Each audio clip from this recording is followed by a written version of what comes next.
Hello everyone. In today's video, we're going to be taking a look at how flight planning at night is going to be a little bit different than flight planning during the day. So the first things first, when you're doing visual flight plans, generally what you're going to be doing is you're going to be using all sorts of different references. For example, if I were flying from Bradley and I was trying to make my way over to Willimantic here, I know that I've got this pretty big lake. I think that's Crystal Lake, if I recall. There's a little runway. The other thing I know is there's a huge university right here, which honestly, you can't miss it. It's Yukon. What do you expect? We also know there's some lakes. No problem.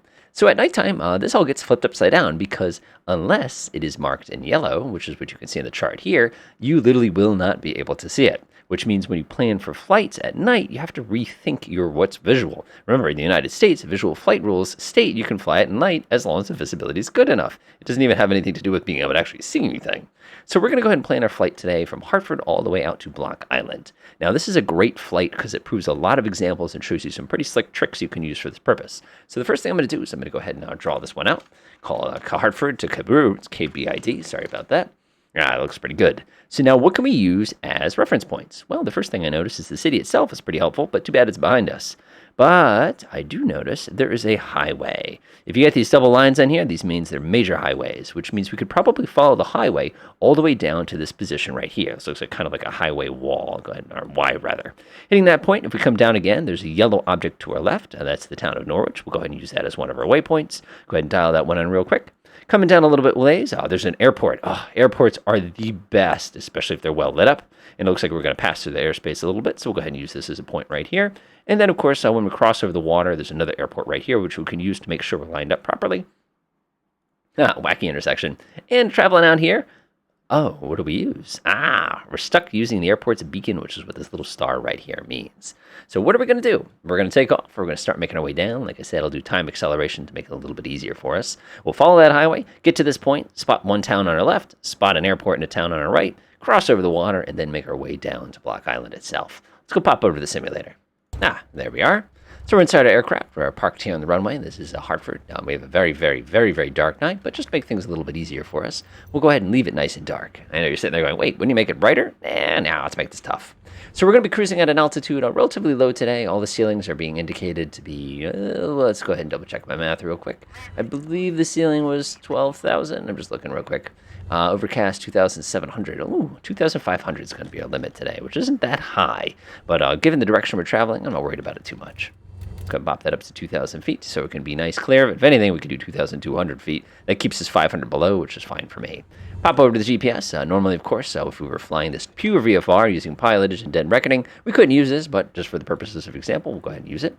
Again, we'll go ahead and dial this in. I think this thing is way, way, way, way, way, way, way, way too bright. So if you're using one of the G1000 systems, of course, what you could do is you could turn those down finally. It's a relatively new feature they added, but it works actually pretty well. KBID, enter. Let's go ahead and select the user navigation. You can see it's there. We're going to go ahead and switch our CDI, so we're on GPS. Now, one other thing I noticed about Block Island, which I think is really great, is it actually has a VOR station at it. The frequency for that one is 117.80. So let's go ahead and dial that in too. I'm actually going to put it down here. Push the button, 117. Again, every method of navigation you can use at your disposal, it's going to be critical that you utilize as soon as you can get it. Now, the direction here is going to be whatever the desired track is. So it looks like our desired track is 138, which means we're going to go ahead and take our CDI and we're going to put it down to 138 right away. One of these days, I'll make these things a little bit faster. It was 140, 138. Also, of course, this one up here will also be 138. Now, the fun thing is, in the real world, I don't use this for anything other than keeping track of how many landings I've done that day. Perfect. And perfect. Delightful. So that's all set. This has been pre-programmed. This has been pre-programmed. Our lights are perfect. Our engine's perfect. Let's go ahead and request a quick top-off. Perfect. All set. Everything's good. Everything's good. We're going to reset our instruments to make sure it's set. One thing I usually do, too, is anytime you're in an instrument condition is you always want to put the heading bug where you expect to actually have to navigate the plane. That's just a really, really helpful tip that works all the time, because if you lose the autopilot, at least you know which way you need to point your plane. All right, this looks good. This looks good. For some reason, this was turned off. I must have hit it by accident with my hand. This is good. This is good. Good. All right, let's go.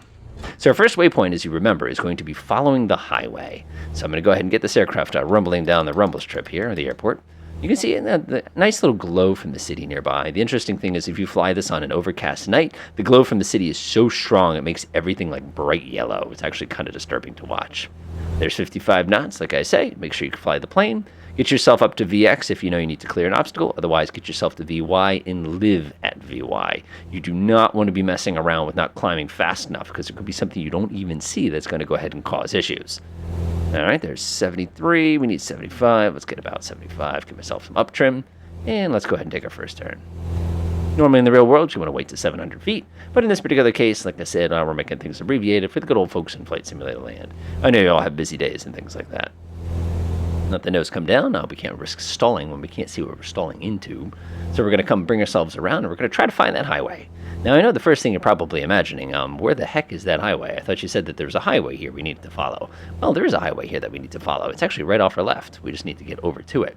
Now, remember, that particular highway will not necessarily take us to our destination. It's just going to act as a reference point for us that we can go ahead and use. I'm going to go give it a little tiny bit of right foot here. Bring the nose down just a little bit. And notice how difficult it is to see over the nose of a plane when you're going up. As a matter of fact, even if I sit up like this, you can immediately start to see, hey, there it is. So we're basically following this through a mountain range, which we can barely make out here. So as long as we keep this in the same direction, we don't have to worry about anything until we see this particular one split out. So what I'm going to do is I'm going to go ahead and pick up the recording when we get to that first waypoint. All right, so as you look at your nose here, you can start to see where the highway that we've been following, this one on our right. Of course, in the real world, this is much more obvious, but you can actually see very distinctively that it is definitely a highway that we've been following this whole time. Looking straight ahead, you notice it has a distinctive kind of Y shape.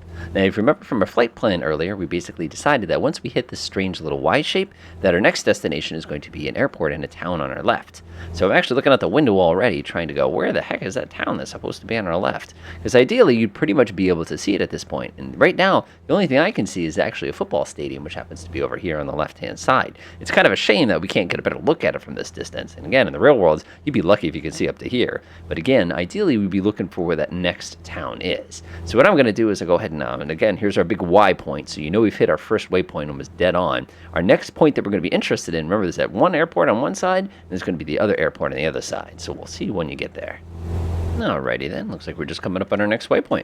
Looking right off the left, you notice it's a very concentrated area. As a matter of fact, one thing I did notice that I needed to check later is there's actually two highways that run into each other at this particular location. So even if we weren't able to identify this right here as being the actual town that we're interested in, note that it's the correct distance and it has several different highways that actually run into it at the same time. Now, another thing I find really, really interesting is if you look right over the nose, look what else I spotted while I was here. Looks like how we have some tennis courts in action. So again, another one of those things that you'd never know to look for unless you went and start poking around and experiencing nighttime. But this is definitely our next location. So what are we looking for now? Well, ideally, we're going to try to find those two airports. And I'm looking off my nose now. There's one of them right there. And the other one, I believe, is going to be right off my left-hand side. Now, unfortunately, if you watched very, very carefully, you probably noticed that we're going to be running into the airspace of one of these airports. So in the real world, we'd have to actually call it in and say, hey, can we get transition? Or, of course, we could navigate around that airspace as well, depending on what you're trying to achieve. So we'll see you when we cross the next waypoint. Alrighty then, looks like we're just about hitting our next waypoint. Looking at my right wing, and perfect, exact runway we expected. Again, airports are beautiful because they're so easy to find. Taking a peek out my left wing here, we should be able to see westerly, which is right there, just like we expected. So fortunately for us, our planning is actually going great. We're right on course. Of course, we have Mr. GPS to help us out here, but you can also see how this entire region was also thoroughly well lit up, and more importantly, you can actually find out one of the major highways. But again, when you're planning night, always try to pick airports. Airports are wonderfully simple to find, assuming you can get the lights turned on. One of the fun tricks I've actually learned is you can turn the lights on as you do your journey in order to quickly trigger them so I know who you're talking to. So now we have the toughest part of all. We have to identify our final waypoint. Now, fortunately, visibility tonight is great because I'm already seeing it. These little dots, by the way, are from the different windmills that actually exist in the water just to the north, or actually just to the south, rather, of that island. So again, these were another wonderful indicator of where things are. Now, when we get to this island, wait till you see how dark things are going to be.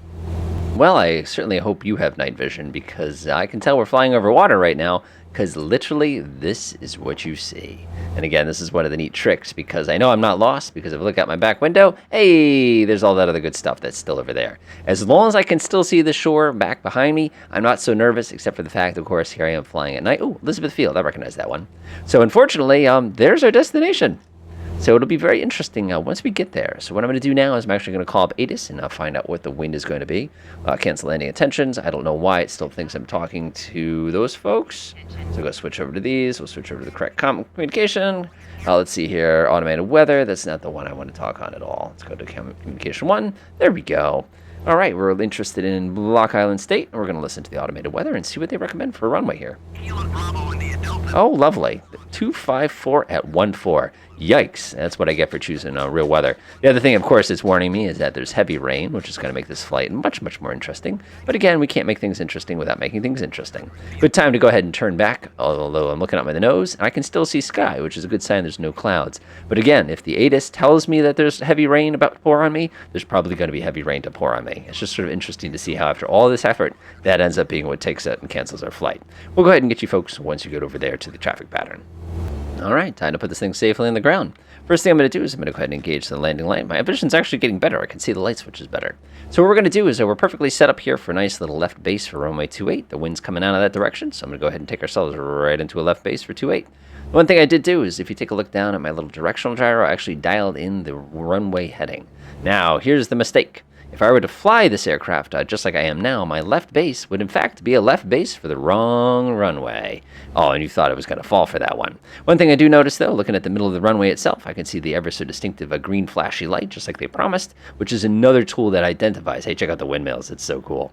It's another tool that can help us identify exactly where we are in the event that we ever get lost.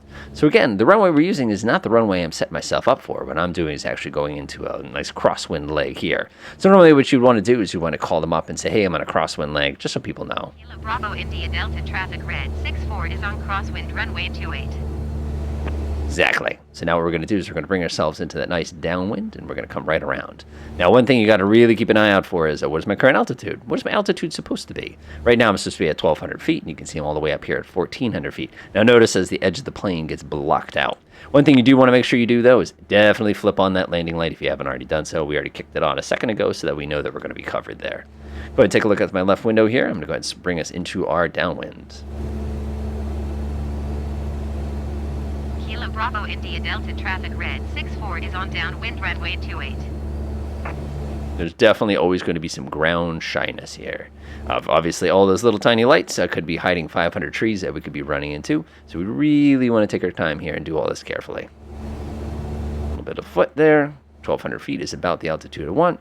Airspeed is looking pretty good. We're a little close to the runway, so it means that we're probably going to do one of those quick downwind to final kind of things. The wind here, by the way, is tremendously strong, so it'll be kind of interesting to see how that plays out. Notice when we approach a runway from the perpendicular, you cannot see the landing lights. Landing lights were designed not to let you see them unless you are facing them. So looking to my left there, like I said, you can't actually see anything, and we won't see anything other than the taxi lights, which are those little blue dudes right there, until we get close enough to actually come around for the landing itself. It's just kind of a neat little piece of trivia that always scares the bejesus out of our first-timers there. All right, that's pretty close. Go ahead and pull the power back. Let's go ahead and get this plane nice and dirty. Dirty, dirty airplane. Dirty, dirty plane. Come around to my left a little bit here. Again, I'm using my directional gyro to help me out. It's probably pretty good. Hold that nose up. Losing a little bit too much speed there. All right, we're going to go ahead and swing around to our base. Red 64, downwind to left downwind to base, Block Island. Go ahead and drop that next line in. Again, I know what my altitude should be. I know what my speed should be. Hold that nose up a little bit. Again, imagine if you lost electricity at night. It's happened to me. It sucked. There's that runway. Notice the runway lights are now visible. Let's go ahead and take that last left turn, coming into our final approach fix here. Take a look at the window. Ta-da! See how the runway lights are visible? Ah, it's so cool. They actually did that detail correct. Many games do not get that correct. Taking a look at the PAPI approach there, I see that I've got 4 whites, which is fine. I just took a look at the little diagram for this particular airport. They say that you can be totally fine with 2 whites and 2 reds at nighttime. Personally, I feel like there's a million things between me and the ground. Let's go ahead and check all of our switches one more time. So we'll do a Gumpels checks, gas under carriage, propeller, flaps, lights, speed. Everything looks good. I'm a little bit high at this point. I'm just going to let the nose come down a little on its own. Again, it looks like I'm flying into somebody's neighborhood here, so you want to be very, very cautious. Another word about night lights. You'll notice that there's a green side of the runway and there's a red side of the runway. The red side is to say, hey, this is the end, don't hit me. The green side is to say, hey, this is the front, it's okay. Now notice how much of an illusion it creates. You know, I feel like I'm very, very low. Like at any point I could watch a tree pass by my wingtip right now, but I know that's not going to happen because I can trust the instrumentation that I see out there. Pull that throttle back a little bit. Again, remember, you want to fly the plane on the numbers here. You don't want to be trying to go extra fast or extra slow. Just fly it as you have always flown it. Again, that's a common mistake. Just be careful. Getting a little slow here, but that's okay. Power looks pretty good there, about 65 knots. Getting close to the end of the runway. Again, don't try to push it down to the runway. Go ahead and pull the throttle back, and there's the runway. Remember, if you see the runway, that means it's about time to flare. Nose comes up. And we're down. Nice. And we go ahead and gently apply brakes. Imagine what happens if you spin this plane out in situations like this. And now we have reached our destination. Woo! Feels good to be here. Feels good to be here. I hope the restaurant's still open. Let's go ahead and flip on our taxi light, shut off our landing light. Go ahead and shut that strobe light off. Like I said, you don't want to be blinding people if you can help it. And we'll make our way off the runway. Of course, you're saying here, where is that pesky end of the runway here? So in this particular case, there should be a little yellow sign that would normally indicate, hey, this is where we're supposed to get off. But in this case, we can go ahead and cheat and kind of ride the side of the runway until we find it. Again, in the real world, you're going to be able to see a little bit better than this. But in the fake world, sometimes you got to check out some corners here. Here's another fun trick. Hey, look at that. Now I can see fine.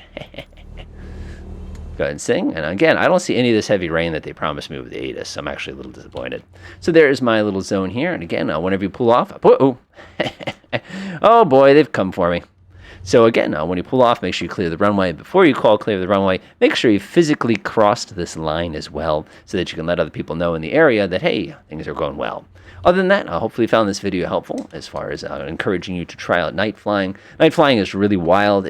Everything takes twice as long to do, and it's a lot more difficult in the real plane because everything's small and tight, and you can't read it, and you can't see it, and I need a free hand. But other than that, it's so much fun. Enjoy.